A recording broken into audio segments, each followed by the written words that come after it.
Senior صحافی اور anchor person Arshad شریف اتوار کی رات کینیا کے علاقے نیروبی مگاڈی ہائی وے پر پولیس کی گولی لگنے سے جاں بحق ہوئے۔ اس واقعہ کو پولیس نے غلط شناخت قرار دیا ہے۔ کینیا کی اخبار اسٹار کے مطابق ارشد شریف کو سر پر گولی لگی۔ ارشد اور اس کے ڈرائیور نے مبینہ طور پر ناکے پر روکے جانے کی خلاف ورزی کی۔ ناکہ گاڑیوں کی چیکنگ کے لیے قائم کیا گیا تھا۔ پولیس نے بتایا کہ وہ مگاڈی قصبے سے نیروبی کی طرف جا رہے تھے جب انہیں پولیس افسران کے گروپ کے زیر انتظام روڈ پر روکا گیا۔ پولیس ہیڈ کوارٹر نے کہا ہے کہ independent policing oversight authority اس کیس کو دیکھے گی۔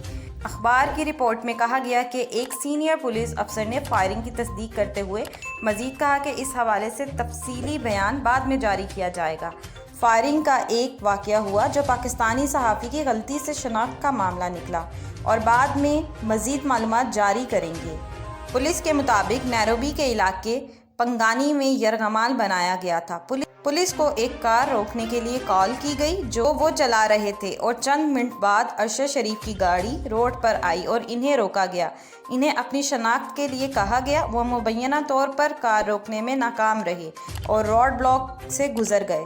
اس کے بعد ایک مختصر تعاقب کے دوران گولی چلی جس سے ارشد شریف جاں بحق ہو گئے۔ ارشد کی گاڑی الٹ گئی اور ان کا ڈرائیور زخمی ہو گیا۔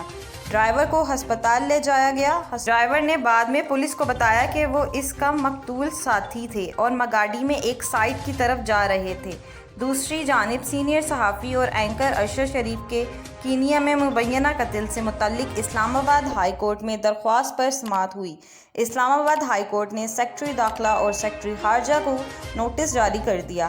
عدالت نے وزارت خارجہ اور داخلہ کے نامزد افسر کو ارشد شریف کی فیملی سے فوری ملاقات کی ہدایت کر دی۔